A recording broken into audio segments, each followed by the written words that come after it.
So that's also why I took today off a bit. Because in the end, when you're like really tired or anything, your judgment's not gonna be optimal, right? So that's why I didn't take any trades today. I was looking at some though. We found some really nice ones. Yeah, the markets are doing absolutely great. Okay, I started the recording. Let's go ahead and start. So what I wanted to do at the start is I wanted to go over over a few coins. So I'm gonna just go on a clean BTC chart. Bybit 1 should be clean, yeah. And I wanted to start with this because BTC. So there. BTC is obviously the most important one, so we're just gonna start with that. That render shitcoin just pumped. Yeah, that's because I saw some things about it's called about the merge like being completed or whatever. So it should be doing pretty good, yeah.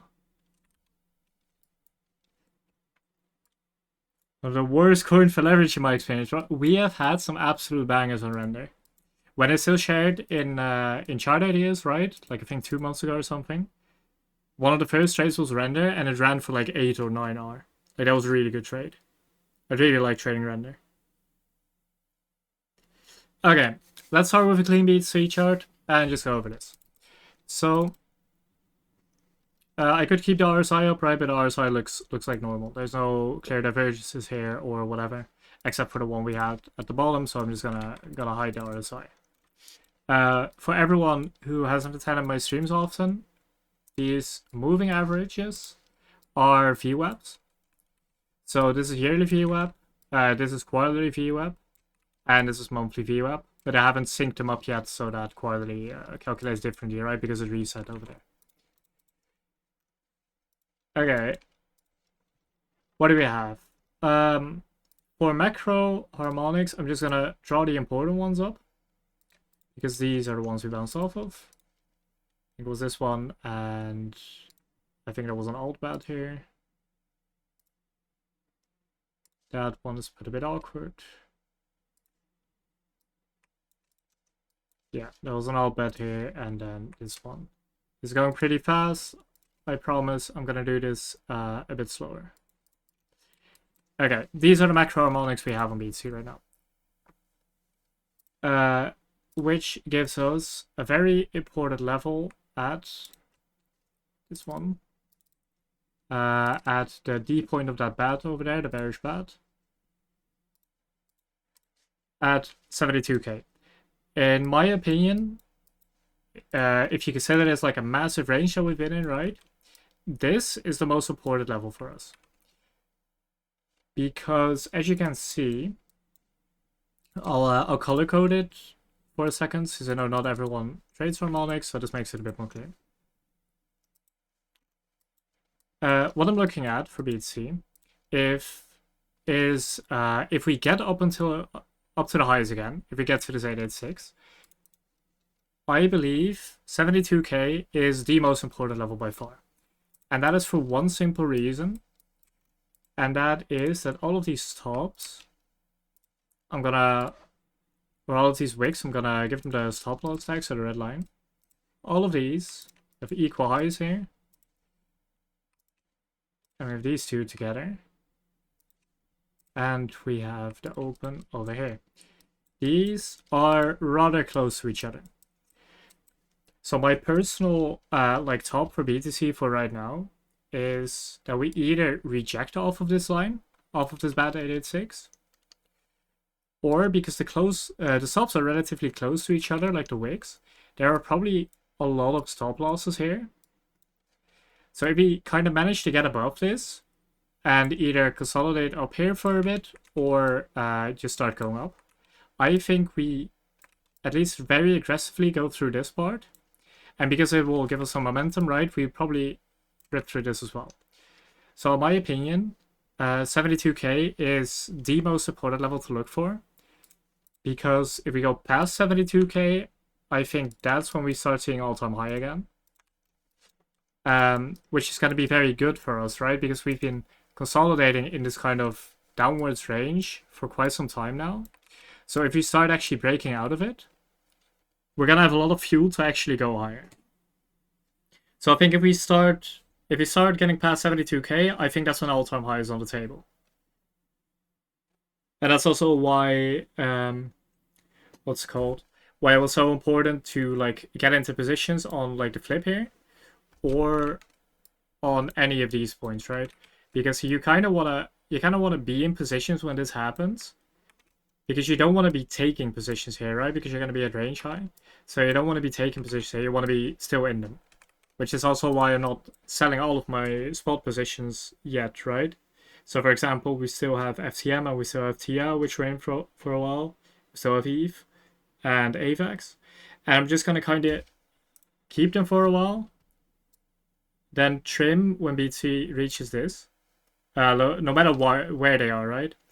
No matter where FTM is, or no matter where TIA is, whatever happens, I am very likely going to trim all of my positions at 72k. For the simple reason that if we reject, well, like somewhere around range mid is on the table again, right? I personally think this B point is on the table again then. But that's it for the old ranges, or the old harmonics at least. Keep this one on the chart, and then we're gonna go on into the things that are relevant right now. So, starting with a bit of time trade alignment here, we don't have much stopping us right now. Whatever harmonics I can try and draw up. For example, if I draw this up, right, it's not really a 382, so I'm gonna have to move that.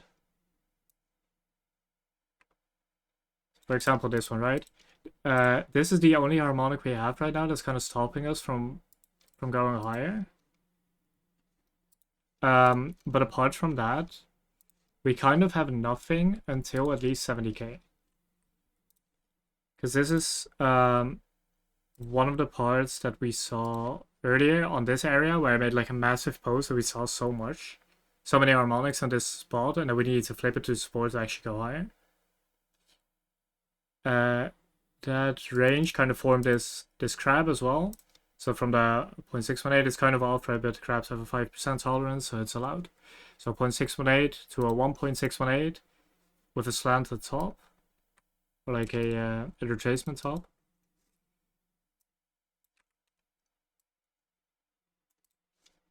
That kind of puts up a resistance at 70.4k.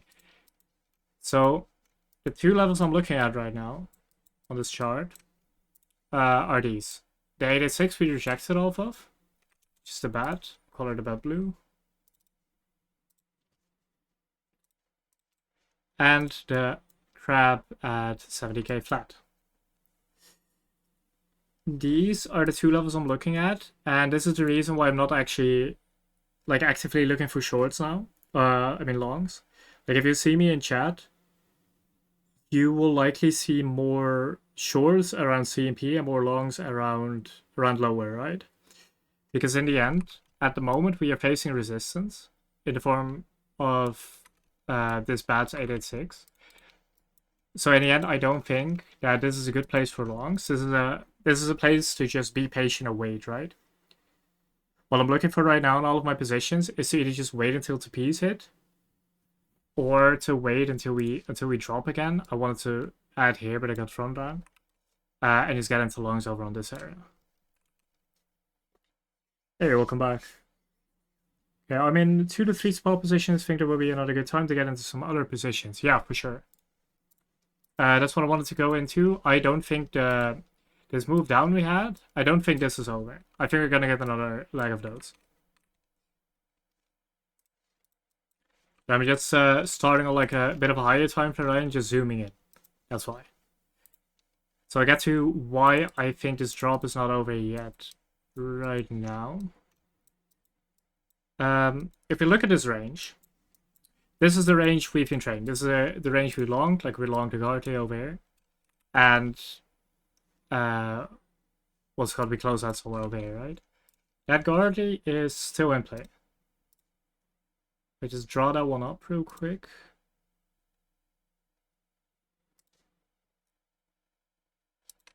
That guard is still in play. It hit properly on Blowfin. This was kind of unlucky because this one hit exactly on Blowfin, and then it didn't really hit on the other exchanges. So I tried to alert it, but some people didn't get filled, which is really sad. But the reason why I'm drawing this Guardy up is because I think we're gonna go for something called a type 2 reaction. Where's the Guardy? And I'll put it up on the screen right now. The reaction I'm looking for on BTC is... Okay, where do I have it? I think I put it in my channel. Yeah, the reaction I'm looking for on BTC is something like this. So, a thing to note here is that yes, we went way past TP1 on this, right? TP1 is like somewhere here. It's like the 3A2 of point A to D. That's TP1 on a standard harmonic, right? We went way past that. But this level is still valid. It's harmonic from all of these, like, from the flip cluster around D, right? That's your potential reversal zone. And we reacted really hard to it and just sent off. But just because we send off doesn't mean the reversal zone is gone, right? It doesn't mean that all of these flips that we layered up in this area doesn't mean that they're gone. So once we come back here, I'm just gonna look to take the same thing again. And that might seem a bit weird, right? Because, well, the harmonic is all the way over here, like we went past these points, so why would it still be valid? The simple reason is that I trade harmonics in a way I would trade support resistance as well, right? So if I would draw a reversal zone over here, appear to see, I will literally just extend it. And I could even rename it. I could just say this is support. That's how I trade it, right? So just because we went past this, it's because we went past this Guardy, and because the Guardy wouldn't be valid if you draw it now, right? Because there are higher points in between. Because we reacted so hard, we confirmed this area into support, which is why I would look to kind of long something like this again, right? And to confirm that, we do have other harmonics over here. Let's see. I think we had a bat here. Yeah, we have a bat over here, which is what we bounced off of. And because this bat has a 0.3A2 x to b, we can also draw this on the 113 extension, which would line up right over here, 62.5. So essentially, this is the reversal area, which I'm going to be looking for. And how or why do I think we get there? Well, I think we get there because we have some kind of bearish harmonic forming over here, which we seem to be reacting off of. I've been completely off of the charts today, so I didn't notice actually reacted out that well. I mean, I saw it, but I didn't see that we were still doing it. So this kind of bearish bat over here, it's another 0.3A2 bat. BTC has been really liking just putting in the 3A2 retracement, going for another leg up, and then dropping back down again. We have literally just been pulling in 3A2 bats the entire time, which we're doing again, right? Oh, wrong one. So I'm just going to be looking for the same thing on that again. I'm not actually in this short, and I wouldn't take it personally because I dislike shorting BTC with BTC dominance that strong and with the conference going on. But I do expect this to play out. So the stop loss will be over here slightly higher, right? The technical stop loss for a bat is all the way up here, which in my opinion isn't a good risk reward, right? What risk to reward wise? So I will put myself somewhere over there. So I'm not in this play, and I don't advise taking it, but for multiple reasons, but I do think we're gonna see a pullback. Do you take the bad B point as either 0.382 and 0.5, or is it valid in between? Okay, so different people do different things for this, right? When they trade harmonics. Both are technically valid. You are allowed to take any number between 382 and 0.5. That's completely allowed. I'll put a cheat sheet on the screen for people that don't trade them or don't know about that. It'll look like this, right?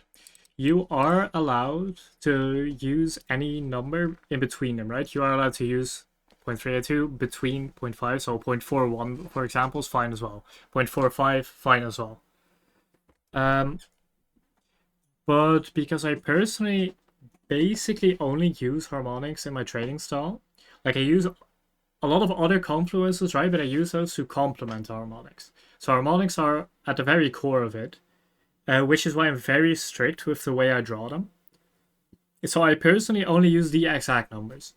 I only use the 0.32 or the 0.5, and then 5% tolerance. For me, it's 5% tolerance for everything, and then the Gartley and the Butterfly have a 3% tolerance.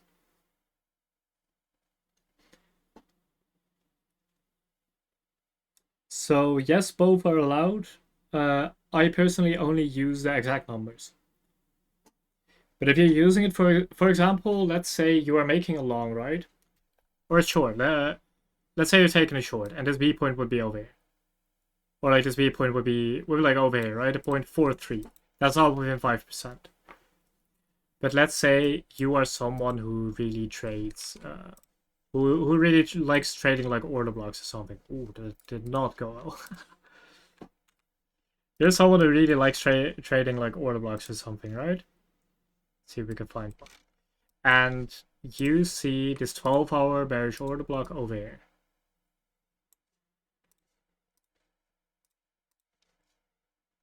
And then you know how to trade harmonics, but you don't use them as a core, right? You wanna like add them as a confluence into your trades.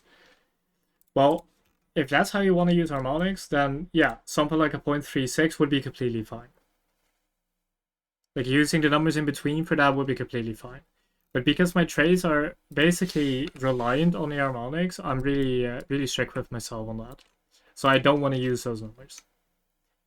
Because in the end, it will put the fibs slightly off, and it will slightly spread out the PRZ. So you're gonna get your the fibs that are supposed to be in the same area is gonna be a slightly wider area, and because it's a slightly wider area, there's less chance of you hitting multiple fibs at once. So it's like slightly less valid, which is why I don't use it, but as a confluence, it can still be great. So this is what I'm looking at on BTC right now. I think we go down a bit, and then we can long the bottom. We can long somewhere around here. I'm probably going to take something like this as a play. And VWAP's over here, so I'm just going to use this. And then we likely just long it up at least to 70k.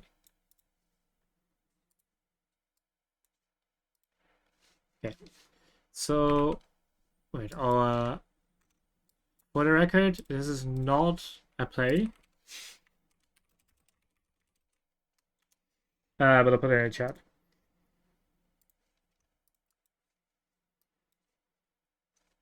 This is what I think will happen. Now let's go to ETH, because, asked it again. Yeah, Amount asked it. Let's see. I haven't charted ETH that much at all. Is empty? Yeah, it is empty. Nice. Okay, let's take a look. We have a bunch of harmonics on ETH, but I don't think we formed any with that. The latest drop down. We might have actually. Yeah, I think we might have. Might have formed the cipher over here. This is kind of awkward because this what's it called? This kind of consolidation range we had over here on ETH in anticipation of the ETF, it never really formed a significant bottom, right? It is kind of just going up. There's no like real bottom that forms an N shape. So this one's really hard to see. One thing I think we do have is ABCD2. I do think we have a kind of reciprocal ABCD going on. No, this should go all the way to 886. Not even. That's weird. Because ETH is usually very good at forming harmonics. ETH is one of the coins that forms the most and reacts really well to them. But on this latest drop down, it kind of didn't do anything. We do. Let's see, are we forming one of these? Yeah, we are, okay. We'll put this as at a 0.5. We do have a bearish 5-0 going on over here.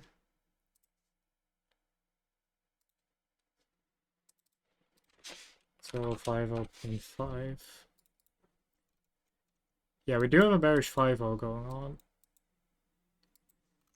Let's see, do we have anything else? I don't think we have anything else. Are you setting up for like a 3 drive or something? No, I don't think so. No, okay. I think on the low time frame, I think this is it for ETH. We do seem to be forming one right now, right? So let's assume we react at 0.5. It's gonna be a bit of a speculative harmonic. Yeah, this was a 618. So let's assume we bounce off of that 0.5. That means we do form a guardian. So I'm just gonna put a technical play on the screen here. So I'm gonna pull a fib from X to A and use the 618 of that as a stop loss. And right there. And then target the Gardley. So if that 5-0 plays out, this one there as well. If that 5-0 plays out, I do think it would be pretty good for ETH. Because that does mean we're forming a Gardley here. Gardley or a deep Gardley. And seeing a Gardley like this at range lows, because this is considered range low, right? Like this entire area kinda. So seeing a Gardley formed over here would be really good for ETH. This is a pretty easy long, which is long stops below X. You use this as a DCA. And then we target range mid, which would be the 5-0 again, and range highs after. I would kind of just... Hold on. I would kind of just take this draw, pull a fib from that, and then target a 1618. Yeah, something like this. I'll be looking at something like this for ETH. Because I do think, like, ETH's still underperforming, right? And BTC dominance is strong, like really strong. And ETH BTC is kind of weak as well. So I do think we continue the trend for a little bit. But in the end, no matter how you look at it, the ETH ETF is fundamentally very good for ETH. Like it was a sell the news event in the end, right? Which we expected because the news is very old, so it usually gets priced in pretty fast. But let's skip forward like a few weeks, right? If the sell the news event is over, what we're left with is a lot of people who have sold their ETH, who used to be really bullish in ETH because they bought it, right? They don't have any ETH anymore. ETH, according to this, is going to be somewhere around range lows by then, right? Oh, I meant to draw that. Supposedly, if we follow this, it's going to be somewhere around range lows, right? They don't have any ETH. There's an ETF now. And ETH BTC has probably hit support by now. So you're going to have this situation where there's actually going to be a lot of people underexposed to ETH where they want to buy. So I do think, if we get to this area again, I think it's going to be a very good buy. like every time ETH enters like this sub 3k radius, it's kind of just a no-brainer to just buy. And just because of that, because of like the cute numbers, right? How Walk would say it, I would probably actually put my entry over here and just play with 2 DTAs. Or maybe not even play with 2, but I would probably just put my entry at 3k or something in case we get front run. Because, well, people want to bet 3k ETH, right? In the end, no matter what you draw, the round numbers are always going to be support and resistance. Like, I joked about it in chat, but in the end, if you get to 100k BTC, you can probably just short 100k. Because it's going to be resistance anyway. People want to sell 100k BTC. Yeah, waited for the hit 3k to buy, but didn't. Yeah. I mean, that's a part of psychology, right? It's where you can tell yourself to buy as much as you want, but in the end, yeah, this is a really good area to buy, right? Like, no doubt. But when we went there, it's like, oh, look at these red candles. Do you actually want to buy this thing? And you don't want to. Like, you really don't. That's the thing. That's the thing about the markets, right? You don't want to buy this candle, and that is exactly why a lot of people make loss. Because everyone, when they think about it rationally, will see, okay, 3k ETH as range lows, it's a good number. We have the ETH ETF now, or we have it coming up, or whatever it was. And I told myself to buy there, and then it actually goes there and it just goes down in a straight line. And you're like, well, I don't want to buy this thing. It's going down in a straight line. And that is something, if you want to actively trade, that is something you have to work on no matter what, right? And a way to do that, because I can assure you, by the way, you're not the only one. I can assure you basically everyone has struggled with that. One thing I did to help that is what I did is whenever I had levels set where I would buy, where I told myself to buy and I didn't want to buy, I would start very light. Like at the start, I would literally start with like 10% of my position size, like something like that. And then I would just look at the trade. I would see it go up and down. Because at the time I was still very emotional while trading, right? This is like a while ago. And I would see it go up and down. And I would like slightly stress, but it's like way less than you usually trade with. So it's like not that stressful.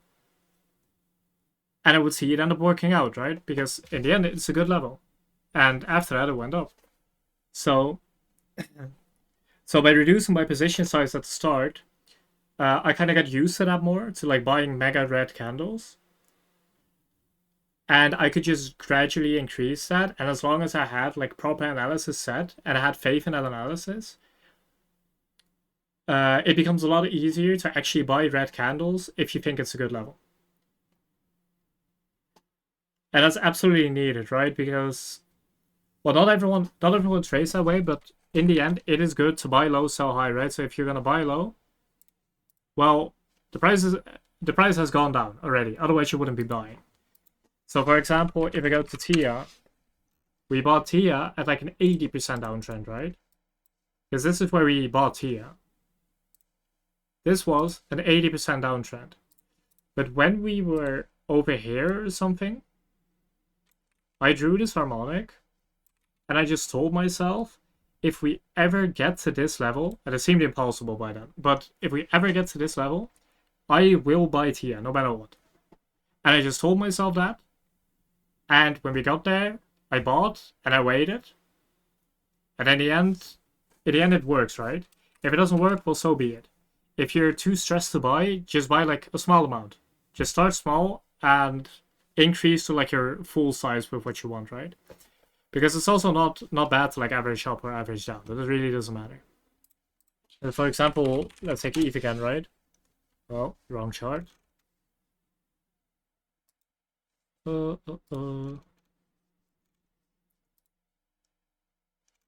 Yeah, let's take ETH again. And let's just look at what we did over here. So let's say You said I'm gonna buy 3K. And actually, you know what? I'm gonna screenshot this and then clear it.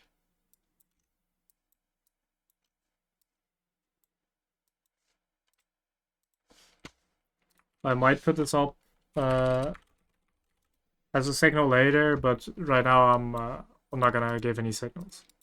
I might give it out on like good suggestions. So if you have any good coin suggestions, just put them in chat later and we'll go over them. But let's go on Eve, right? Let's say you told yourself I want to buy at 3K. 3K is right over here. And you don't want to buy. Which is very understandable. I wouldn't want to buy in this candle either. No one wants to. But you told yourself to buy 3K. We are now at 3K, right? And you don't want to buy, so what can you do? You can do the thing I suggested earlier, and that is, let's start small, right? Let's buy 25% over here. We're gonna buy 25% of our ETH position over here. And the stop loss we're gonna use is a loss of this level, right? So I'm just gonna put my stop loss over here, below this wick. Below the wick over here. And it's a soft sell because we're playing spot, right? In this example. We just target eyes. So let's look at it like this, right? You bought 25% of your position. You still have 75% left. You're going lower. You probably wouldn't want to buy this extra candle, right? This extra red candle, because, well, it's following the thesis you don't want it to follow. The thesis you're scared of, where it just keeps going down. So, what do we see? It starts kind of forming a bottom. It starts forming this nice hammer candle on the 2 hour. If you know anything about candle structure, you know that a hammer candle like this, where it's like a complete hammer, like it's completely flat, and we completely wicked up, right? Like we went down and completely didn't accept, went up again. You can just see that candle close. And if you realize that is a very good candle close, you can just say, okay, I like that. It's a good candle close. I'm going to buy 25% more. So we now have 50% of our position in, right? And our average is somewhere around here. Oh, you start towering up, We have kind of this, what's it called? Kind of a structure break here, but I wouldn't really call this a top, right? So I wouldn't count this. We go down again. Okay, happens, right? We go up again, and then we see something really nice. We see us go down and kind of form this higher low over here. So this is our last low. Or just mark all of them, right? Low, high, low. We start forming a lower high, and then you see a higher low, right? See a higher low followed by us going above that 3K level, retesting it, and then we close the candle above again. So we're only 50% in. Yeah, that is a pretty good sign of strength, right? The candle close above. Yeah, you can just say, okay, you know what? I'll add some more. I'll add some more ETH there. So you are then like 75% in. Your average will be somewhere over here. And we just keep going up. We form this nice higher high here, which kind of just confirms, okay, we're in an uptrend now. We made a lower low here. You don't like that. Well, whatever. You don't get another real chance to add, right? You can maybe add over here, where you form the higher high and then kind of a low. Whatever. You don't get a really good chance to add after this. But in this case, you still have, you're like 75% allocated. The rest is just in USDT, right? You can use it for somewhere else. That's the thing. You didn't miss a significant chance. You are now like 75% allocated. At a pretty good average. It's like 2.97k. And you can just play the position out. And you would just TP at your levels, right? So you would just TP somewhere over here. Whatever you want. That's a pretty good way to like kind of get around that first psychology part, where at the start of trading, it's really hard to actually trust yourself to buying red candles. Is to just start small and just layer in. Like just buy on like a good low, or buy after like a structure break or whatever, and just either add up or add down. Really doesn't matter. People are really easy to DCA down, right? Because they just set DCAs and they just hit. But adding on strength is completely fine as well. Like your entry number might go slightly higher, right? But in the end, who cares about that? In the end, you want to make a profit. You don't want that P&L card to be as shiny as possible. So if it means you get a way safer entry by adding slightly higher, then that's a pretty good deal if you ask me. That's also what I did on AVEX, right? And I'm going to use AVEX knowing fully well that it deviated after that. But for AVEX, for example, I said I'm going to buy once we have a bit of confirmation that we are above this level. Once we get about above 29.24. Yeah, I'll take a look at WIF as well. Once we peak above 29.24, I said okay. Once we get above, I'm gonna add. So that means, because I said that somewhere over here, right? That means I voluntarily chose to miss 4% of that move. Because we are at resistance and I don't want to enter there. So what I wanted to do is wait for confirmation and enter after that. Which, well, we got that, right? We went above and ran for like 12%. We TP'd at like 10. I TP'd somewhere over here. And it went down again. Whatever, happens. If we go slightly lower, or if BTC shows strength, I'm just gonna DCA with the things we took out, right? Like we took about 20% out on a TP. If we go somewhere over here, I'm just gonna add it again. Because that's the thing. In the end, things like psychology are just there to make sure you don't make any money. So if you don't want to buy something at a level you taught yourself to buy, no matter how much no matter how much faith you have in that level, it's still gonna be really hard. So you have to find a way around it. You have to find a way to get around the psychology and kind of play the position anyway.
What on earth happened there? Okay, it seems like we're back. I don't know what happened. Okay, also hear me?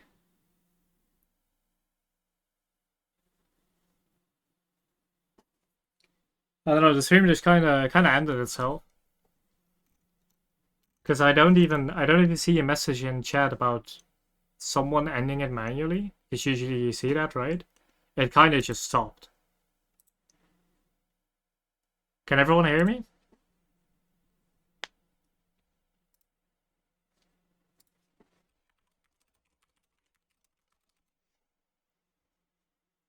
Ah, no voice again.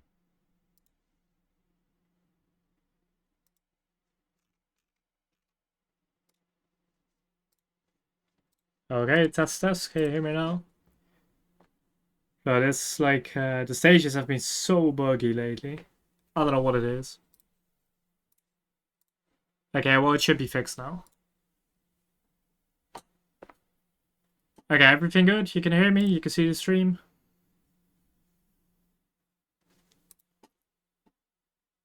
Yeah, okay. So...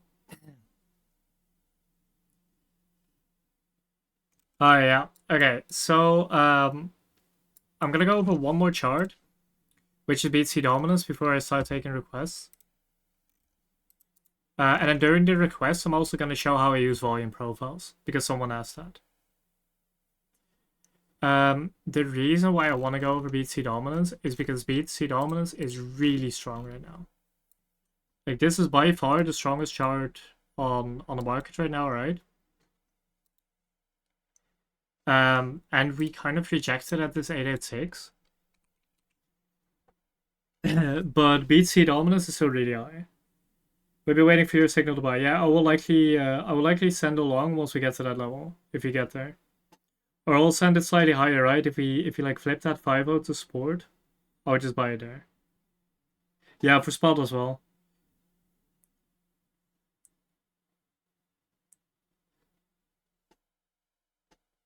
I will likely, because we already have an EVE spot position going on, right? I will likely what's it called? I will likely recompound my position there and remove one of the lower DCAs, because the lower DCAs are really low, because I kind of kept into account the BTC was going to go on a massive dump. So those lowest DCAs are probably not going to hit. No, not yet. Don't buy yet. The entry is like 2970 or something. That's where you bought. I think 2970 is the average. I have somewhere over here. ETH. Yeah, 2960 actually. 2960. Yeah, we repeated on the way up. Okay, so the last chart I wanted to look at is BTC dominance, and we don't have to go into this in depth. Because in the end, we are at resistance. We should drop on BTC dominance. I think it is more likely to drop than keep going up. But if we keep going up, I have 2 rejection areas marked out. One of them is this 5-0. There's like a massive 5-0 over here. Like a massive 5-0. So that is rejection level number 1. Is this massive 5-0? I think, yeah, I'll just put it at 0.5. See where this ends up. Yeah, we're kind of flipping above that already, right? Like the 5-0 levels over here. Just put it like this. 5-0 levels over here, we're kind of above that already. So if we don't reject at this level, at like 57%, my next level would be like 58 flat, because that is like the 1272 to 1314 deviation level of one of the harmonics down here. And I explained that a bunch in last stream, where this 1272 to 1314 level is the area that charts usually deviate to. If you see a reaction there, it probably means you're gonna at least drop back into the range and probably go lower after. Because taps of this level are usually liquidity rates. So once you tap that level, you usually have enough fuel to continue in the opposite direction. But the reason I wanted to point this out is because the way BTC dominance works, right? The way percentage charts work is that because BTC dominance is so high, BTC only has to drop like a very small amount to make alts drop a lot. So that's why I'm not in any longs with tight stops right now. And that's why Maker had such a wide stop, right? Because BTC dominance was strong. So if you're in like leverage positions with like very tight stops, you might have to like take BTC dominance into account and just take it as like, okay, I might have to de-risk a bit sooner than I'd like, right? Because the drop on BTC right now would mean the alts drop quite a bit. And in the end, you want to be able to use that for entries, and you don't want to get stopped by that. So white stops are completely fine, right? And I'm not touching my spot positions at all. If anything, I'm preparing to add more spot positions, slightly lower. But I did want to point that out.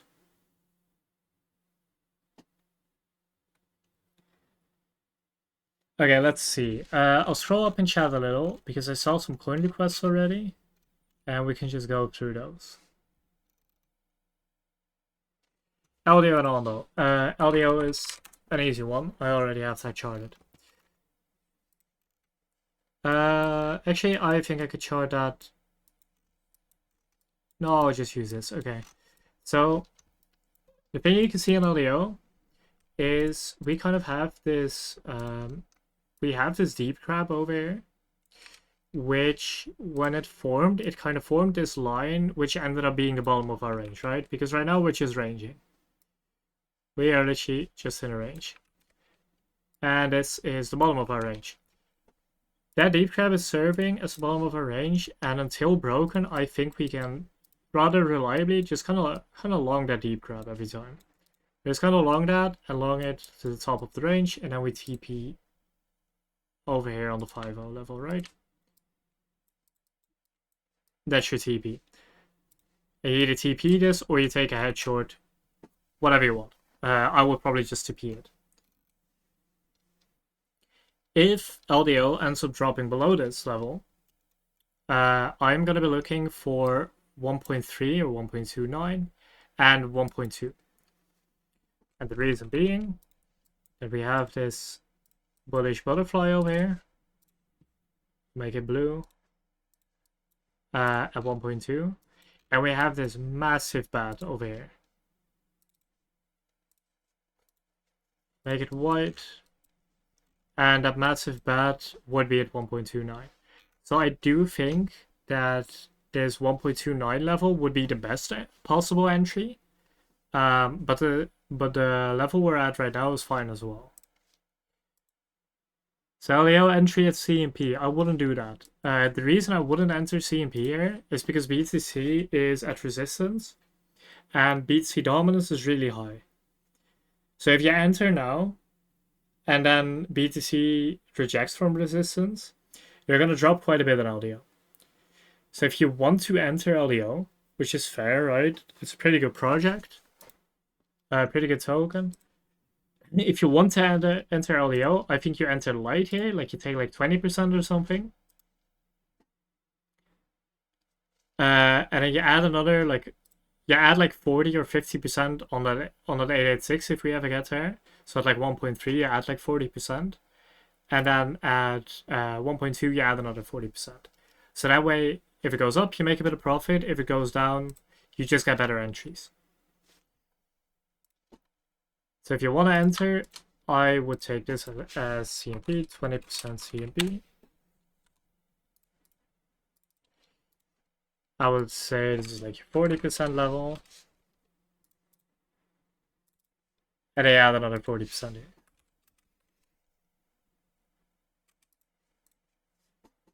That's how I would play it. I would add, but in the end, I am not looking to enter anything right now, right? If you want to enter light so you can DCA down. So if you go lower, you just get better entries. And if you're not willing to do that, I would not enter. Because you might be at range though, but BTC is at resistance, which is a very dangerous combo. Now, if BTC starts actually, let's go back in this chart, right? If LDO stays in about the same range and BTC actually starts flipping this, then we can maybe add a bit more, right? And that's the thing I talked about earlier as well, where it is not a bad thing to average up. If you add 20% here, and we end up going up, you kind of just TP this, right? We go up, and we go back and flip this to support. You just buy again over here. And you just buy more and then TP at range highs. Like, that is completely fine to do. If it's like a good project, and you have more strength, you have confirmation, then you can just add more as well. So you don't have to only add that 40% over here. Like, you can add it up here as well. It's completely fine.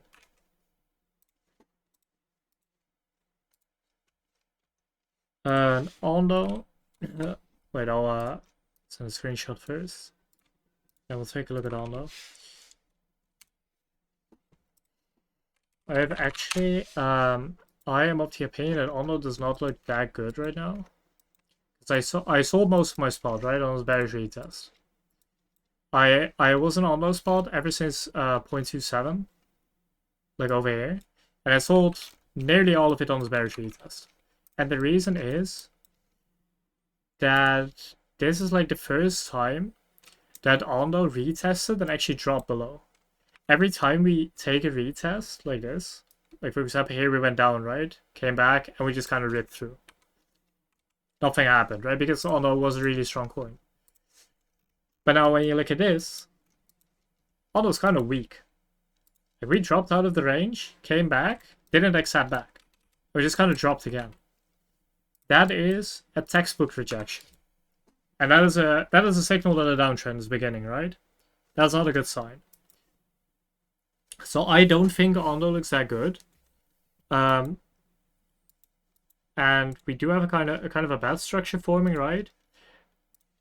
But this X to B point is not really, it's like slightly outside of tolerance. It's slightly outside of 5% of the 0.382, right?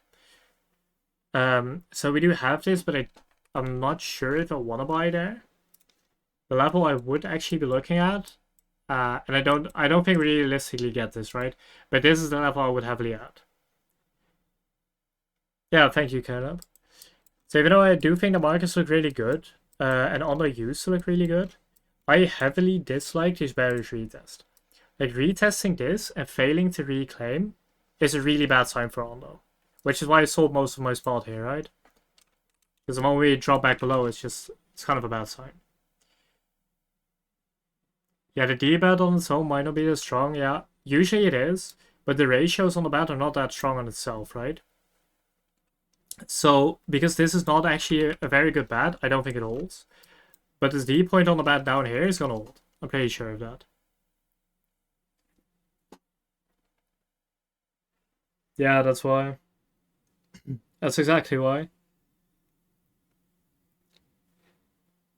And one thing I dislike about this as well is that this bet 886 is kind of in the middle of nowhere, right? Because like you kind of have this liquidity over here, like a little bit, but it's not that much. Like it's kind of not really. If you were to look for liquidity, it would be in this range, like somewhere over here. Which can bring me to the volume profile, right? Let's pull a volume profile from this. On a slightly higher time frame and pull one of these. If we take this range and we take the volume profile, we have our value area high over here. I'll mark it for a little. That is the first thing I dislike about this bat, is that this value area high, so this little blue line, right? It is actually above our bat. So if we go below this, that also means we are actually below that kind of volume related level. And I really dislike that. Because I might not use support resistance a lot in my trading style, but volume is a very accurate indicator of where buys and sells are going to be. And as you can see, this level is getting respected quite a bit. Like, we retested it over here, resistance over here. So if we actually go below that and don't immediately return, I don't think it's a very good sign. Ondo gives me Tia dump kind of vibes. Yeah, it's more similar than you think even. Because Ondo has a really big unlock coming up as well. People don't realize that about Ondo that often, but nearly all of the tokens, I think it was like 90% of the currently like circulating supply or something, it's gonna get unlocked in I think it's like 120 days or something like that. It's like still far off, but it is about at the point where people are gonna start realizing that, wait, this coin has a lot of unlocks coming up. Which Tia had as well, right? That is the main issue Tia had, where it has like so many unlocks coming up, and the Tia VC buyers are up an immense amount. And they still are, right? Tia might be very cheap right now, but the VC buyers are still up a lot. And the same goes for Ondo. So once people realize that, I think that's going to get priced in rather soon. And once that does, that's when I want to start buying again, right? The same thing we did with Tia. Yeah, this is kind of giving me Tia vibes. But one argument against that, and that is a pretty solid argument, is that Ondo's fundamentals are a lot better. Ondo has a really good use case. The tokenomics are better. And the market it applies to is way larger. So fundamentally, it will probably look a lot different than Tia did. And that's why my level is higher on Ondo. Because it's over here on Ondo, right? And if I pull a fib from the listing wig, my Tia buys were at 886 of this. Yeah, so my Tia buys were like over here if you compare the two. And my Ondo buys are going to be over here. So fundamentally, I think Ondo will hold strong. Way stronger than Tia. But I do think it is slightly entering a downtrend right now. And that could all change, right? I don't want to say that. That could all change if we flip this level to sport. So if we see something like this, where we go up now, or maybe touch the bat first, right? We just touch the bat, kind of go up, flip this to support, then we can go higher. I will consider that long, for sure, because that's a sign of strength. I will take that. But for now, I am not touching Ondo. I have a little bit of spot left, just because, well, I made quite a bit from it, right? So I can just keep a little in, because I do think the project is fundamentally really good. But I think Ondo's in a downtrend right now. I don't like it at all. And now let's go to one of the coins that keeps outperforming the market. I actually have them marked out, right? And so I have my tab mark, outperforms the market, and it's literally just meme coins. Because for some reason these things like outperform everything.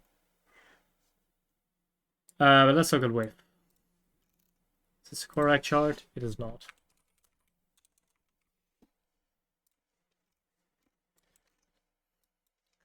WIF.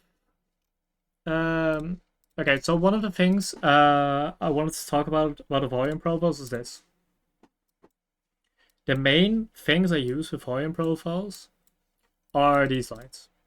I use the POC a lot, point of control. This is the highest area of volume. If you go to all the volume spikes, this one's the highest, right? And then kind of your range high volume-wise and your range low. So the VAH and the VAL. I use that as support resistance levels and as an indicator of what's called, or like an added confluence, right? If I have a bearish harmonic forming and it's at the same spot as that POC or VAH, well, that's a pretty good short then. I will be more likely to take it than if it is not there. That's a pretty good confluence. The other way I use it is something you can see over here. You can't see that at all, actually. Can you guys see like the difference in color? I think you can now, right? So like how this green is like darker green over here and then lighter and lighter. Can you see that? Yeah, you can see that? Okay. That is the other thing I use. So if what's it called? Okay, so let's look at, I'm gonna find a nice fair value gap, okay? Yeah, somewhere over here. I'm gonna use this as an example. The volume profile.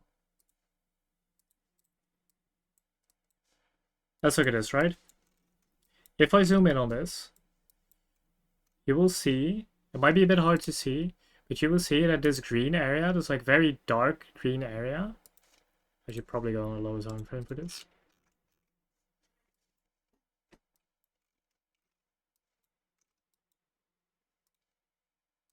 Come on, you can do it. I don't know why, but if you go on a low time frame, these take a while to load. Okay, I'll go on hourly. It is what it is. If I go on this, you will see that this kind of green area, the dark green area is relatively big compared to the other areas.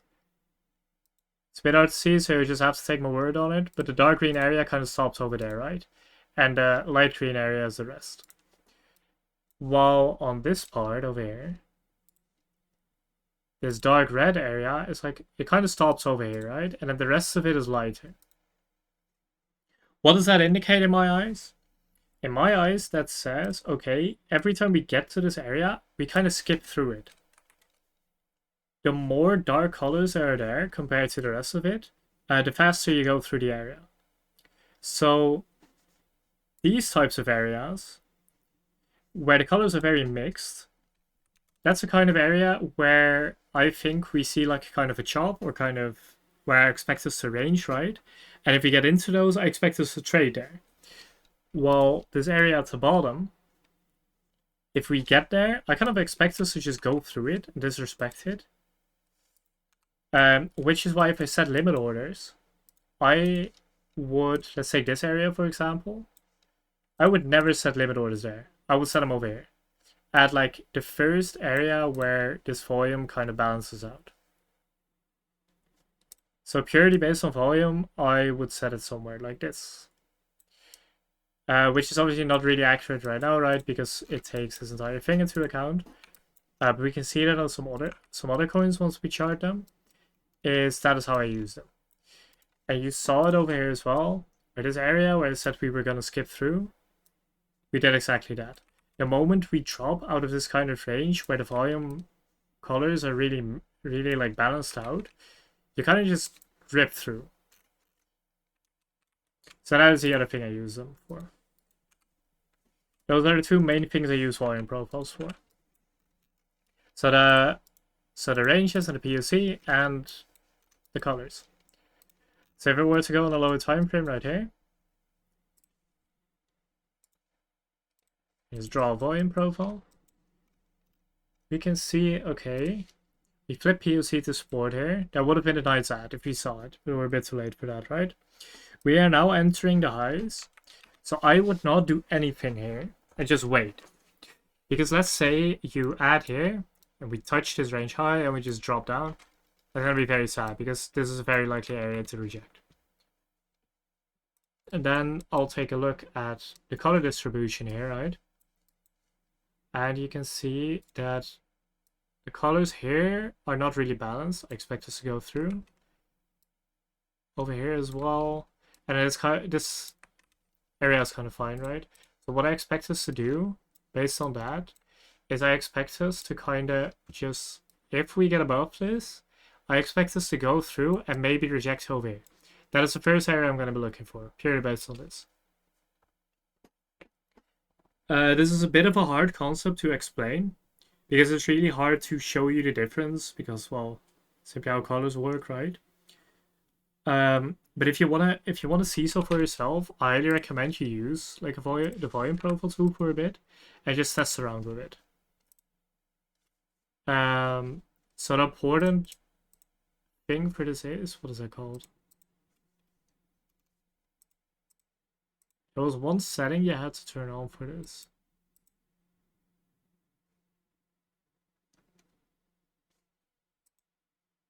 Oh yeah, it was over here. It was, if you go to fixed range volume profile, volume, and you have to turn on delta. Because if you do total, you're going to get something like this, right? And that is unbelievably ugly. Delta, a lot better. Because that way you can see actually the difference between the depth of sells and buys. And you can see how much price is traded in that area. And then you can kind of see where prices are expected to just rip through. And where it's expected to trade. So that's why, as long as we're in this kind of volume range, we can only play the range. So we just kind of long this. And I would have gone wrong here, right? Well, whatever, you can stop out once when you trade a range. And you would look for shorts over here. The same way you would play a regular range. What would I do right now on wave? I would not do anything. I would either short this deep currently we have over here. So right over here. And stops above X. Let's take this down a bit.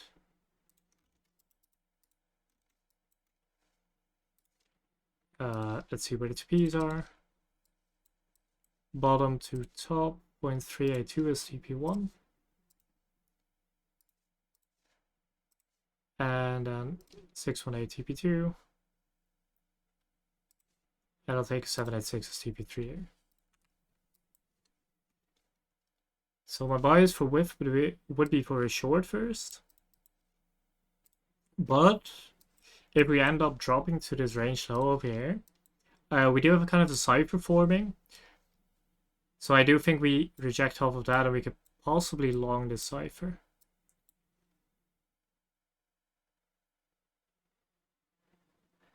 What would someone do if he had already caught limit at 2.4?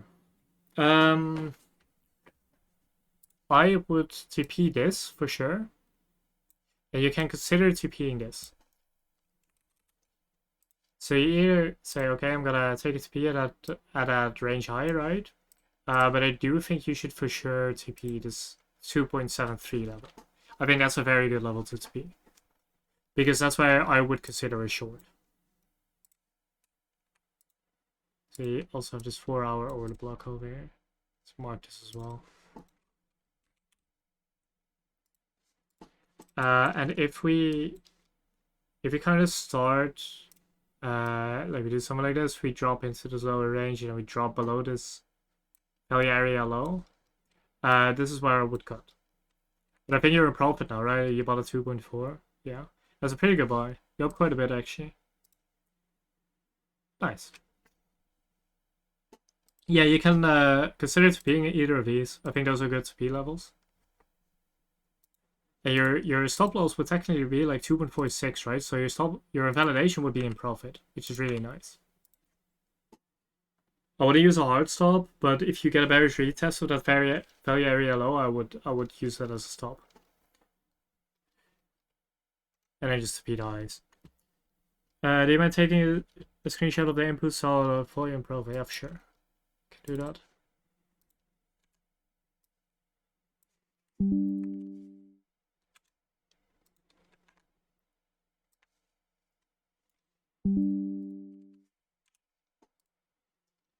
There you go. That's what I would look out for. Wait.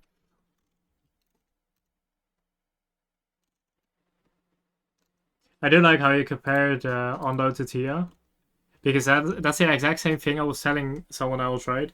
I was talking with him about Ondo, and we were looking at it while being like in the Tia position, right? And he was like, "You know what this looks like? It looks like that kind of Burj Khalifa coin of yours, where Tia just formed this massive tower and just dropped down after one bearish retest." And it's kind of right. I do think they look similar right now.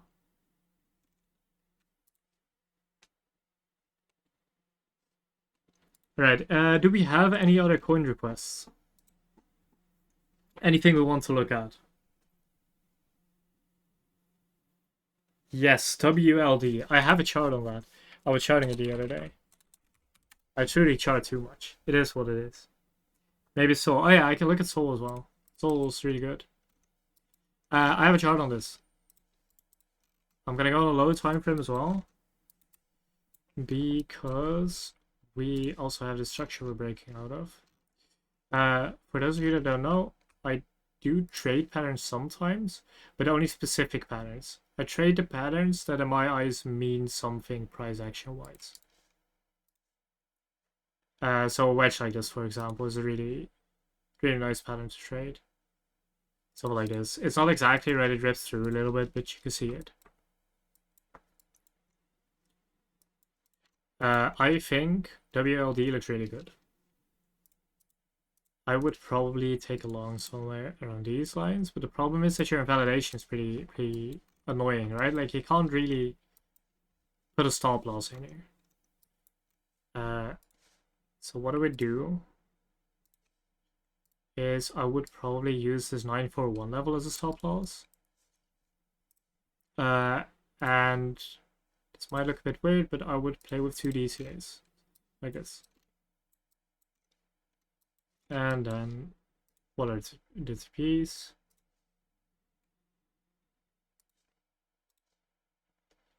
TP1, TP2, and TP3. Something like this. So 3.45 are trades from the initial entry, and you can uptell a lot. And if all these here hit, you should be somewhere around over here. So that's 6R.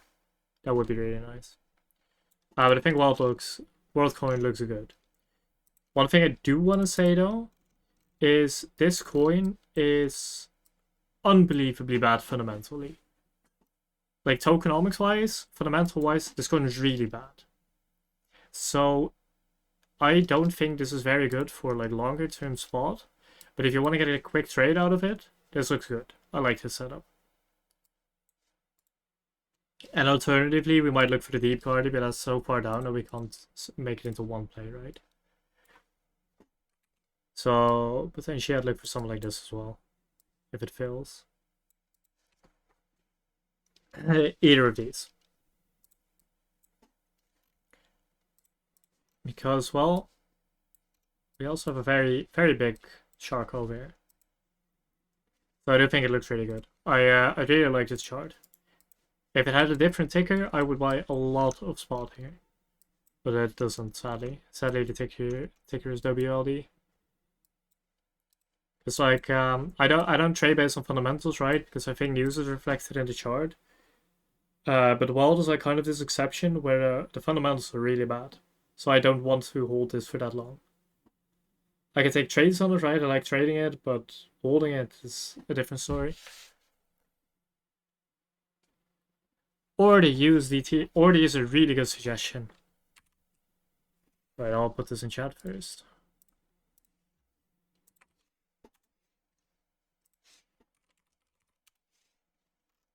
I was looking at Ordi, actually, like earlier this morning.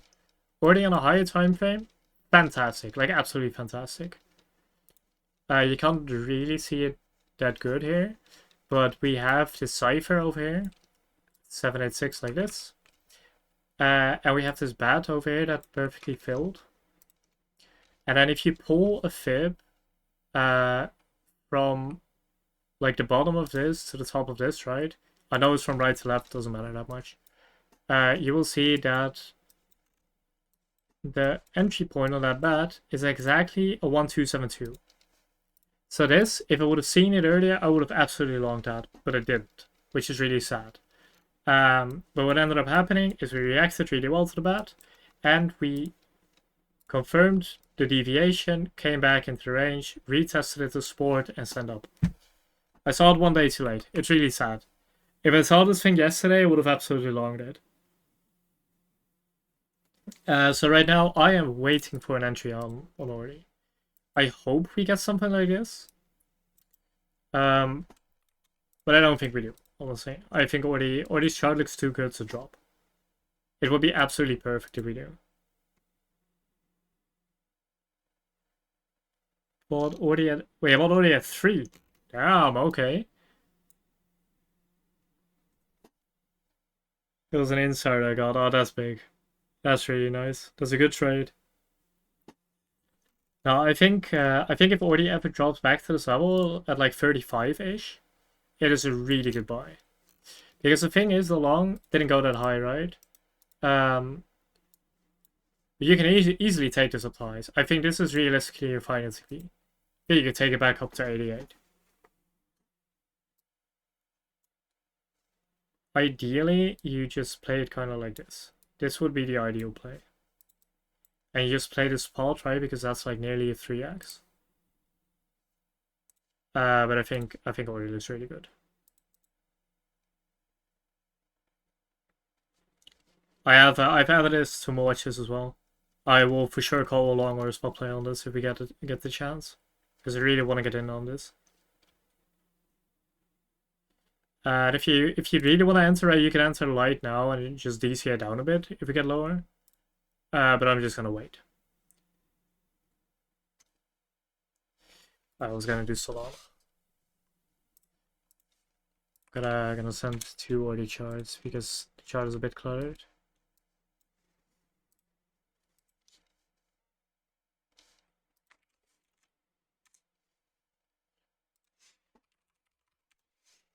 Okay, I have 2 Solana charts for the reason that I didn't want to remove these harmonics because they are very satisfying, but they do clutter the chart a bit. So, the most important thing right now on Solana is that I expect us to reject over here. I'm not sure yet if I will take the short, but I expect us to reject there, and I'm considering a short. For the reason that we have kind of... I'll go on a different chart for that. That is one ugly chart. KuCoin really doesn't have any volume,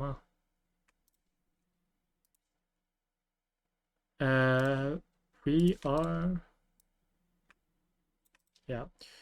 We have this bad harmonic over here. With a D point over here. Which also aligns with a daily order block. I draw order blocks as engulfing candles. So every engulfing candle is an order block. So we have a daily order block over here. So I, quite frankly, expect this to just drop from that. It's very simple, right? Very simple sometimes, right? It's a bat at a daily order block. I will likely short it. I might put my stop like slightly higher in case we just wick for liquidity or use a soft stop. But I think we reject. Okay, let's assume it ends up here. Our TPs are going to be something like this. If you ever wonder why I don't usually send my TPs instantly, it's because I base them on the harmonics itself, right? So it's going to be the highest point, or in this case the lowest point to the highest point of the harmonic. And then the 0.382 and the 0.618. So in this case, I don't know where it's going to be yet. So I can assume it's going to be the 886 exactly, but I don't know until it hits. So let's play number 1. The other play is a play I gave, but I am unsure if it hits, because we kind of flipped this VAH to support, right? We are currently in the process of closing above, so I am not sure if this hits. I have my orders active in case BTC decides to dump with BTC dominance is high, but I'm honestly not sure. So that's the alternative. It's just along off this 5-0, which aligns with the unicorn. Unicorn is like it's like an ICT concept. It's the only entry model from ICT I use, because I don't like ICT in general, but this is a really good entry model.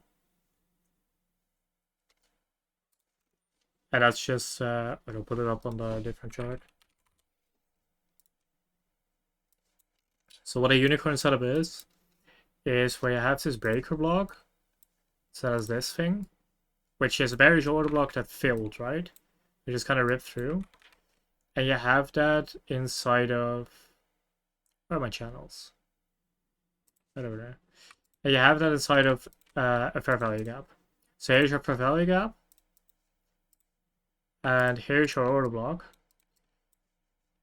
And then we can say, okay, this order block filled, but we filled through a fair value gap, and you just pull it through, and you say, okay, that's my breaker block. And that's a unicorn setup. So that's why the unicorn aligns perfectly with the 5-0, which gives me good confidence that this will hold. And the thing is, so right now it would align perfectly with the unicorn, right? But this 5-0 would still be valid if we go all the way up here. It's valid up until the 224.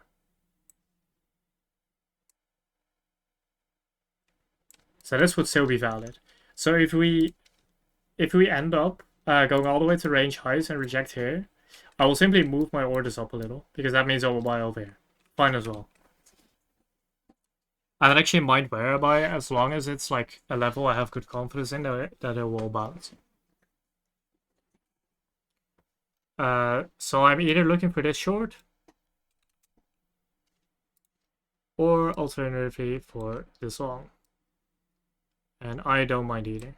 I will short or long SOL, and I don't really mind.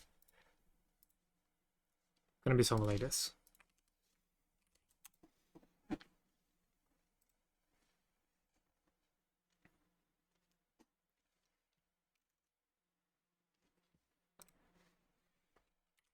Okay, I think I have time for like 2 more coins, something like that.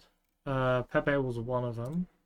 And Pepe is one of these coins where it used to react really well to harmonics, and we are now at a phase where it's kind of, oh, this kind of tapped. 0.88 instead of a 0.886. Missed my alerts though. I had alerts set on a different chart. Might keep them active. So the problem with Pepe for me is that I don't have a place to put the stop loss. I talked about that in chart ideas. I think this is very likely a rejection area, but I don't know where to put the stop loss. So I'm not going to call a play on this, but I do think this rejects. So if you are in Pepe, I recommend taking it to P here.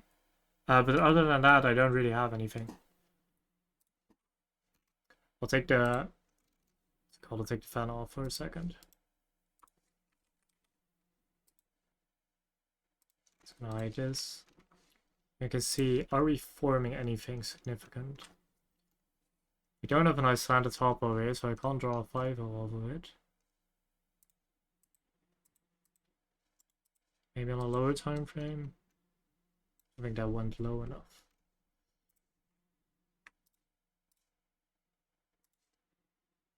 No, I didn't go low enough. For a 5-0, this needs to go to the 1.618 at least and a 2.24 at max.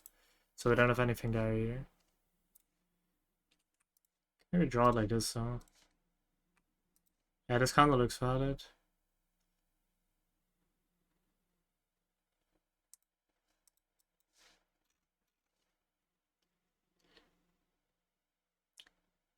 Following step here, so Pepe is going to break out no matter where BTC goes. Yeah, I saw he based it on the BTC pairing, so we can look at that as well.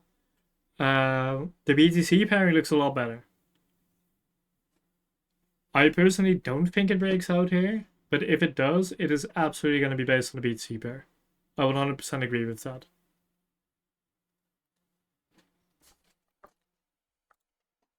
Okay, this 5-0 is a slightly sketchy because the ratios are correct.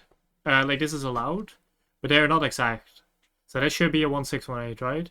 A 1618, a 141, or a 113. And it's not. And this should be a 2.0 like this. So the reciprocal ABCD is correct. So this is allowed. Actually, I think this one is nearly perfect, yeah. Yeah, never mind, I take that back. This reciprocal ABCD is nearly perfect. So for a 2.0, your other side is going to be a 0.5. So this one's really good. Yeah, I kind of like that actually. The technical stop loss for this, I'm just going to remove the bigger short.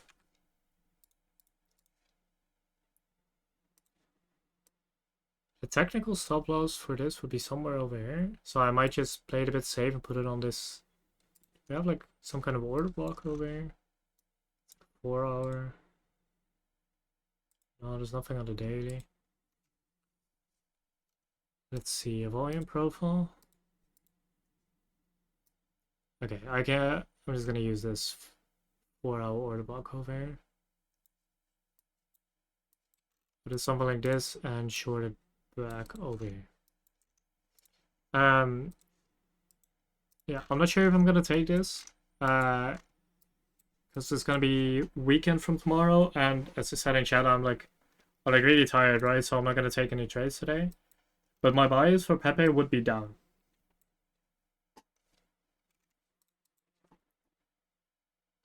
The only counter argument for that is that this deviation caught a lot of liquidity, and we did reclaim this range, right? So we should actually have strength to go higher. So it's in a bit of a tricky spot right now. My bias would be down, but I would absolutely not take this short. I'm not gonna take this. I'm just gonna put like a giant X to it through it, so people that see the screenshot are not gonna actually take the play. Okay. This is here to indicate my bias, but don't take the short. Because in the end, yeah, this would be a valid 5 and a valid short, right? But you are in the process of flipping the POC to sport, and we grab a lot of liquidity over here. So even though my bias would be down, we have so much volume like ready to be put in that it should be pretty easy to push the price up. But it will be like an extremely risky short, so I want to take it.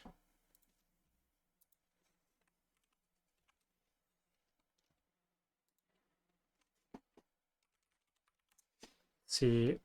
Okay, different one. Okay, different one again. We're barcoding. Um,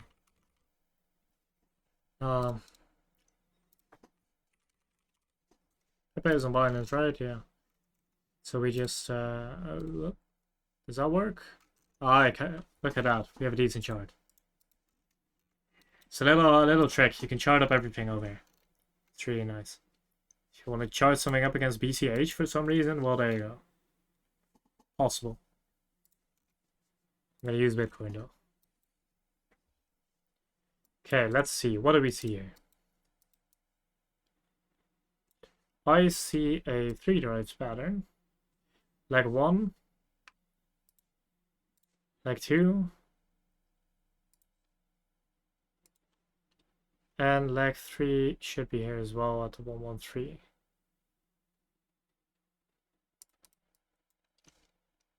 This would be valid 3 drives. Can I place longs? No. Okay, yeah, it's too small.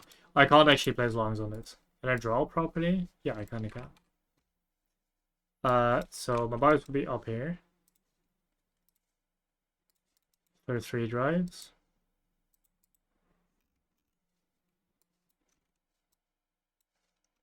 Let's see.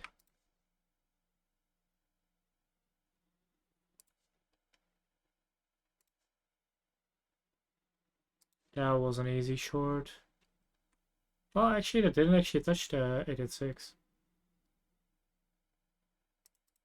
Yeah, we might actually... No, that's up quite a bit higher, actually.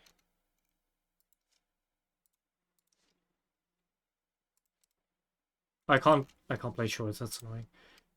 Okay, just imagine a short here. Wait, I can make one, actually. Look at that. I just draw... Wait, I got this, I got this. Border? No, we don't want a border. This is gonna be... What was it called? This is gonna be red. Look at that. I'm gonna place another and we're gonna go over here. Beautiful. I have to improvise a little, okay? The chart doesn't want to cooperate, so we improvise. Hey, it looks pretty good, actually.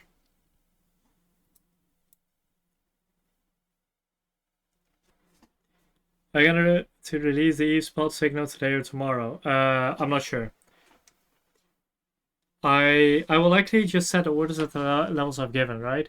But I'm not sure if this is gonna be this weekend or next week or the week after, or I don't know. I don't know when it's gonna hit. I don't think it hits this weekend. So I think you should be fine. And I will very likely for spot buys, you can just scroll up a little. It'll do it for you, actually. Should be up here, right? Yeah, there it is. I will very likely just use these levels as entries. I don't know about the stop loss yet, but I will very likely use those levels as entries. So for spot, I would buy it to black lines. So I'll probably give that signal like later somewhere.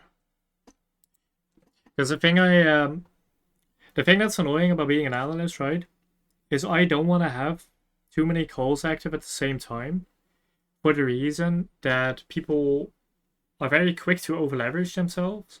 So I don't want to have like 7 or 8 spot calls active at the same time, right? So yes, I will give that Eve spot signal, and I will give a spot signal once we're like hovering around 3k. But I will probably not give it now, just in case I want to call something else. Yep. All right. Back to Pepe. I think you can. I think you can short over here. I expect something like that, right? Because we are above. We are above the B point of this bat, and we are holding that B point. So I do expect this to go higher. It's a bad theory. So I expect this to go higher.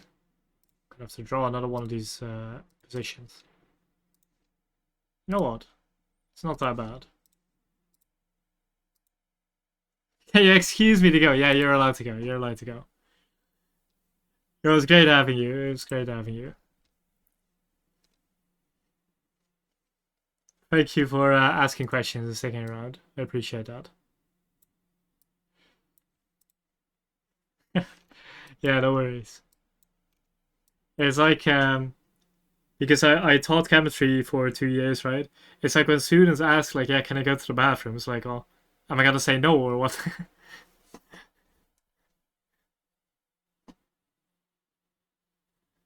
It's like, yeah, your phone is at 3%, but no, you are absolutely not allowed to go. Yeah, see you in the next one, brother.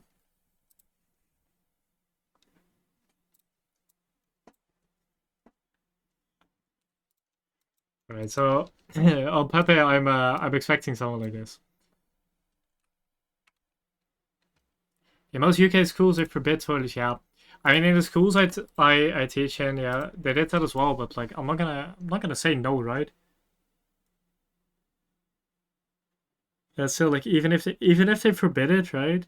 If someone has to go to the toilet, what like why would I say why would I say no? He's just gonna do it in my classroom or something. Like I don't want to have that. Like please don't, please go. So for Pepe, I'm expecting something like this. I think we might see one push up over here because we are still above this B point, but in the end I expect this to go down. In a bottle maybe. No, God, please no. You know, it's chemistry, right? So maybe during what's it called? Maybe during experiments we get some more ammonia or something for the test.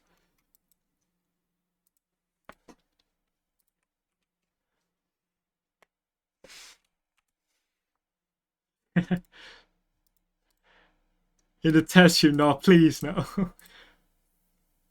That would take forever to clean. As ever, Puppy BHC. I don't have that strong of a bias on this, honestly. There's actually like only the bad here. Because I'm already on a pretty low time frame, right? I can't really go lower. And if I go lower, this is the only thing I see. It's the same thing we see on Pepe itself, right? Because it's literally just following BT. You can see it on the ratios. This is an exact 1.5. Like the exact same on we had on the USDT pair. Yeah, take care, brother. These are the exact same ratios. So Pepe is doing absolutely nothing special compared to BTC. Like if you, I think I posted a Pepe USDT pair, right? Yeah. If I put these two, couldn't paste, that's annoying. I just actually post the harmonic on me, right? If I put these two next to each other, whoa, that is blurry. That is not gonna work, right?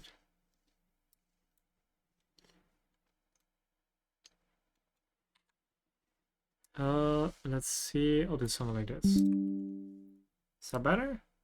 Yeah, that's a lot better. I was thinking, if my images are blurry, I just open them in a new tab and look at them like that.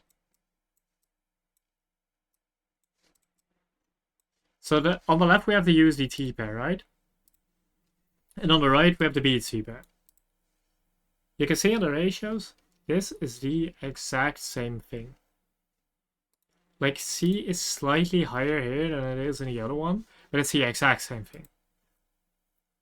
Which to me indicates that Pepe is doing absolutely nothing special. It is literally just following BTC. Like there's nothing to see here in my opinion. We might get that BAM reaction, right? We might go a bit higher, but I don't see anything else here. Yeah, that exactly. And BTC is at resistance. So logically speaking, if these charts are extremely similar, right? And BTC is at resistance. Well, what does that mean? Well, it's going to be completely dependent on BTC. If BTC drops, Pepe is going to drop. I don't see any reason to believe that Pepe is going to outperform me.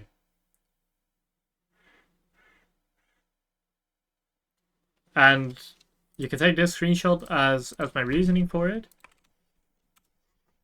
The exact same thing.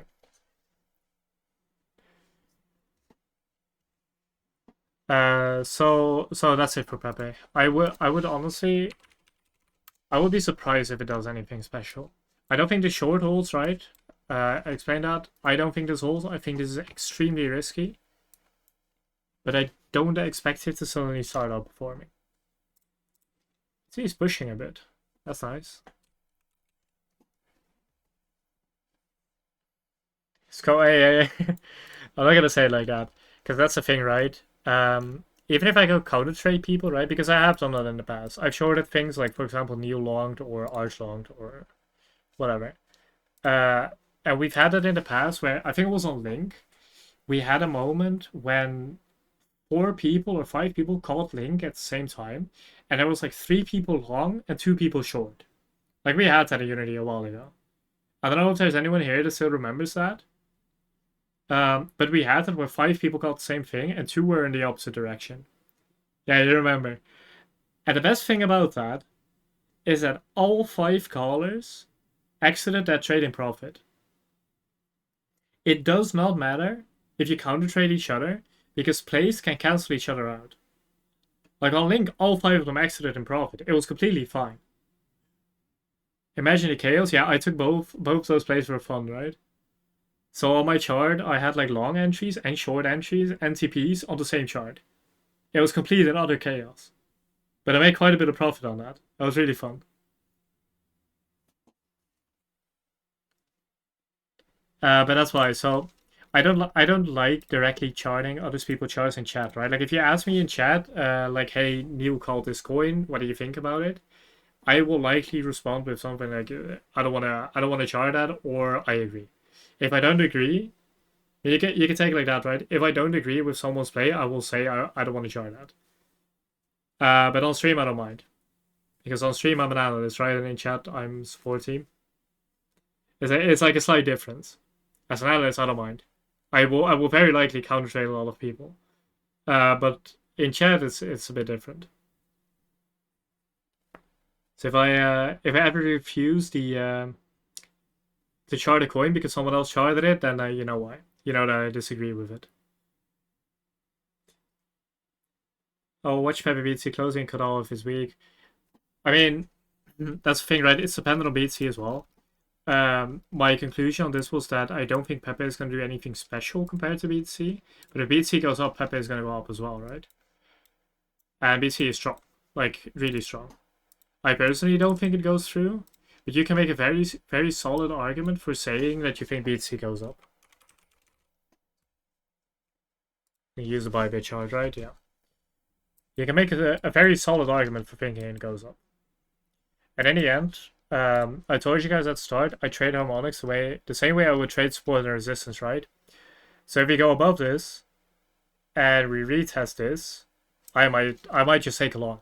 I might just long a bearish harmonic. I've been doing that a lot more in the past, or lately, because I've been backtesting that a lot, and I never see anyone do that, because I follow a lot of harmonic traders, right? I never see anyone do that, but it works. Like it really works. If you flip the 886 of like a bat, for example, to support, you can literally just long it. Like I did that on OP, I think. Yeah, it was OP, where we had this kind of moment here, right? Where we started like going above this, right? And we obviously weren't respecting this harmonic. Like you can see it on the initial candles, we were not respecting it. So I didn't short it. I saw I just do this for a while. And then we got a pretty clean retest over here. So I just took this long with like a small amount to test it out, right? Because I had been backtesting it a lot and I wanted to see it on a live trade. And longs like this, they worked pretty well. Like this was the long I took. And after the massive candle, I was like, okay, you know what, test completed, I'm just gonna get out. But longing and shorting logging bearish harmonics and shorting bullish ones is something I'm gonna do more often, because this is really good. I'm actually just trading the best SR points at this point. It's like I moved away from supported resistance to trade harmonics, and I moved away from market structure to trade that. And in the end, I'm going back to it anyway. Like, what does it matter? In the end, I'm back to support resistance anyway. How to catch fake flips, breakout, and such setups then? Because if you buy the flip and it was a fake, what then? Okay, I will look for something very decisive. This is something Scott Carney talks about in the 4th book. Because in the end, I'm still trading harmonics, right? This is not something I came up with. Like, even this, long and bearish harmonics, is out of the books. So, what I look for is something called a 3-candle reversal bar. If I go to this on the hourly, right? You can see close below. I'm going to use a black line as my middle line, right? That's actually the blue one, okay. I'm going to use the black line anyway. I think the black line is better. I think this is slightly misfit. I think I used the black one as well. Why did I do that? Okay, ended up working, whatever. So, this is like a close within it, right? I don't count this as a significant close above. So we have one close above, two close above, and then we close below again. Doesn't count. One close, two close, three close. Okay, now I will look for a retest, and if we touch the line again and then close above, I will long. So we do whatever, completely useless. I don't care about this. Well, I don't know why I did that. Then we come back down. We touch the line on this candle. Well, we close below. Okay, whatever. Doesn't matter. Same thing again. 1, 2, 3 bars. Touch the line. This would have been a short trigger. I personally didn't take it because B2 was really strong. But this, according to this theory, would have been a short trigger, I guess. Would have been stopped out, but this would have been a short. And yeah, that was just a fake out, right? It happens. So, I can just repeat the same process again, right? 1, 2, 3. Wait for the touch, close below. And we just repeat that process until we get a decisive 3 candle structure, which we had over here. So we get close above, close above, close above, 3 candles close above. We touch the line perfectly, and we close above. We have a nice candle as well. We have a nice doji candle over here, right? This candle with like a kind of slim candle body in the middle and then a wick on both sides is called a doji. And if I have the doji over there, that's the one. That was my trigger. So in reality, my entry was like on the candle close somewhere over here. And in the end, yeah, you will be faked out sometimes, right? And it's hard to catch that, which is why I backtested it a lot. Like if you remember, there was like a week and a half, or like a little under 2 weeks, where I basically didn't post any plays. I posted like only the TIA long or the TIA spell position and the FTM spell position. That was literally just because I was backtesting this. I was actually just doing this the entire time. I was charting bearish harmonics in the past and just backtesting how I could long them. And charting bullish harmonics and backtesting how I could short them. So that's how I started using the 3 candle structure as well. So I wait for 3 candles to close above, and a touch, and another close above, and preferably with a good candle structure. So preferably either a doji or a hammer candle. That is what I use for confirmation on these. And you can use similar confirmation with support resistance. Everyone trades it differently. I know Arch has a very good called post about that as well, where he explains how to play those confirmations. But this is how I play them.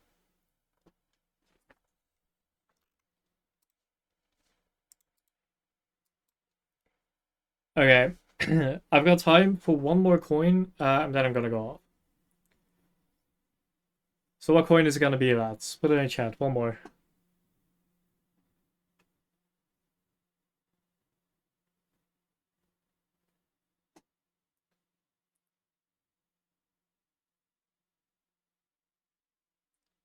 See, Tia, okay. Yeah, we can look at Tia. Tia's come back to disappointing me. Sad. For the record, no matter what I say here, I will say in the small position, I think Tia still looks great on a higher time frame. On a higher time frame, I will only look for longs on Tia. So, let's look at this. We have a cipher coming up. This blue cipher around 5 UZ. And we seem to be... No, I think that's too... No, that's too low. We don't have a 5-0 there. Low time frame, maybe? No, the low time frame, that's too high. This is allowed to be like a 1618 at max, right? So 2618 doesn't really count. It would kind of work, like the numbers kind of align, but this would not be a valid 5-0. You would actually just be trading the other confluences. I was like, I wouldn't trade it. But I do still think that this will be a likely rejection area. Something like this. I think we still reject it, but I wouldn't actually take a short on it. And then I would likely just play this. I would likely just play the cipher, honestly. I would play the cipher, and if you pull it down a little, it will be a shark as well. So the cipher is A to C SP 113 to 1618. then x2b has to be between a 382 and a 618, and then x2d has to be 786. So those are nearly the same measurements as a shark, but the shark just has this on an 886, so right over here, and on a 113, so over here. So that's also why the stop loss here is I want it to reject there at max, like absolute max.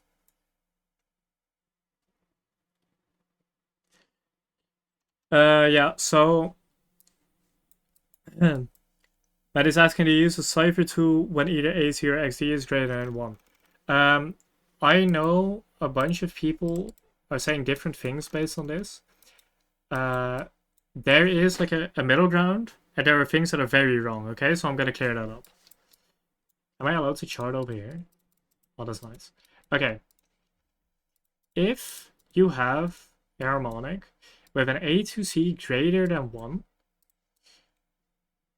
Okay, now let's start at the beginning, okay? Standard harmonics, the standard tool you should be looking for is the XABCD tool. Should be this one, XABCD pattern. This is the standard one, the default one. And then you have a cipher pattern specifically, right? Like the cipher harmonic pattern. You always use the cipher pattern for the cipher. Makes sense, right? I don't think I have to explain that one. For the cipher, you use the cipher pattern. Then that is what I stick to. I use the XABCD for everything except for the cipher. And this is, in my opinion, the best way to do it. But I see a lot of people doing different things as well, right? If they have a shark, for example, so let's say we have a shark on the 382, right? And we go to the 113, 2886. I will use the XABCD pattern for the reason that you calculate it with regular fib levels. If you read through Scott Carney's books, you will see that he calculates everything with regular fib levels. The cipher pattern calculates it with trend-based fib levels. So those are completely different. So that's why, in my eyes, you should use the XABCD tool for the shark as well. But, however, if you use the cipher tool for the shark, that's okay. You can use a cipher tool for the shark for the reason that you will simply have a different reciprocal ABCD. It will, in my eyes, be slightly less valid, but it's allowed. I do it very, very rarely because it's allowed, right? So very sometimes I'll actually do it myself, but in general, I will stick to the ABCD tool. Then one thing, so I know a lot of people do that, right? I know some people teach it that way. I disagree with that. I don't think you should teach it that way, but it's like kind of allowed. Keep it like this. Then one thing that is absolutely not allowed, which people do teach, I'm not going to name any names, but I know that people teach that. You are not allowed to use the cipher tool for butterflies. If you see a butterfly, right? So if x2d is an extension, 1272, that is wrong. You are not allowed to use the XABCD tool for that. That is completely wrong. Because you calculate the ABCD that's within it completely differently, and it just doesn't work. This is the only one that's actually wrong. If you use the cipher tool for A to C that's extended, that's alright. I don't think it's the best option, but it's alright. If you use it because the X2D option is extended, that's completely wrong. Because I could even, you know, I'll even do it. The harmonic trader, I will literally just pull it up and show you how the butterfly is calculated, right?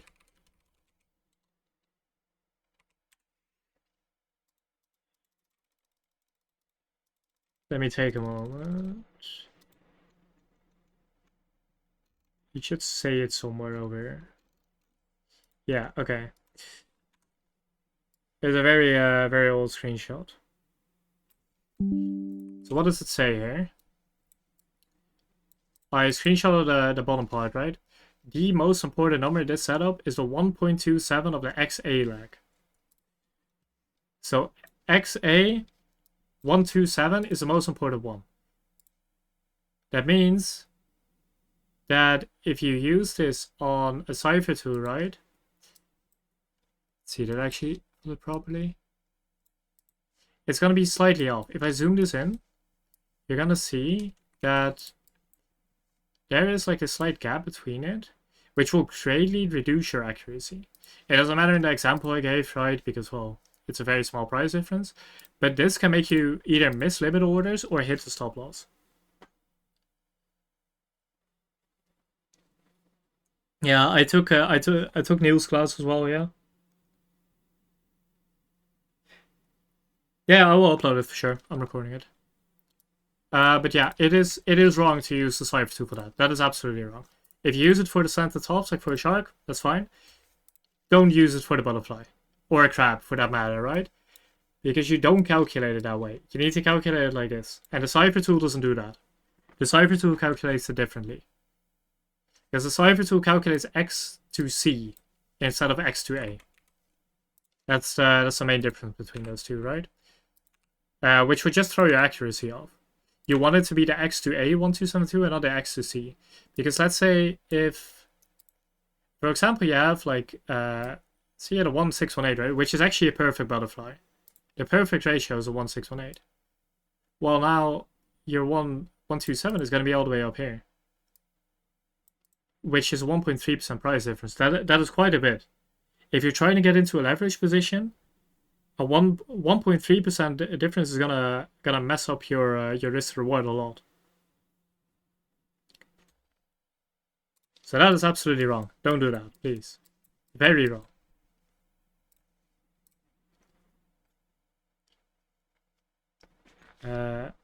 I'll type it out as well and put it in my channel. Well, I don't know why I did that. So don't use the Cypher tool for, oh, I wrote it like that. For butterflies or crabs.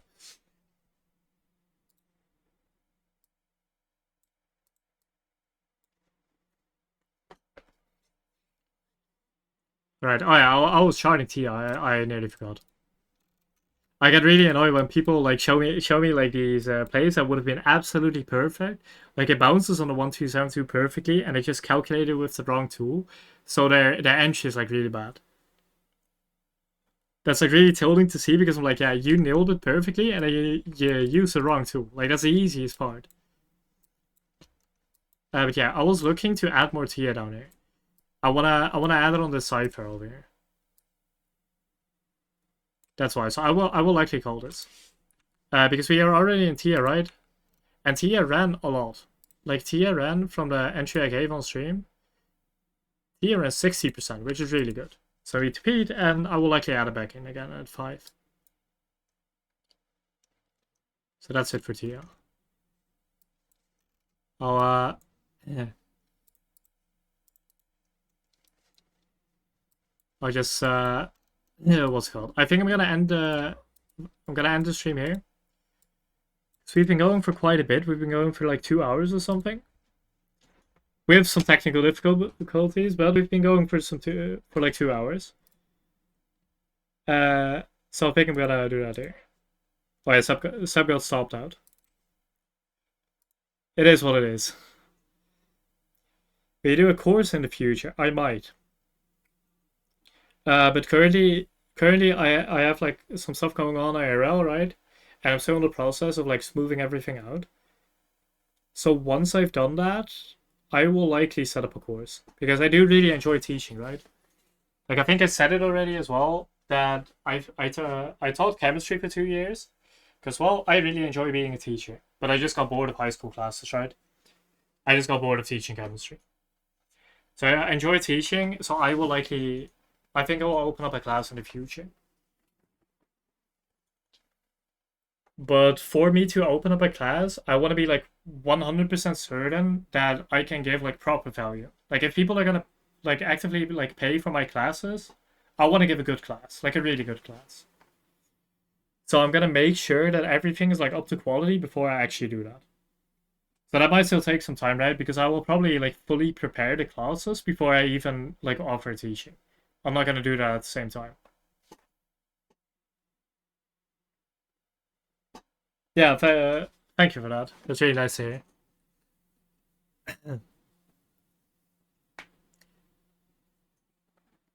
All right. I think I'm gonna end the stream there. So I'm gonna stop the recording here at least.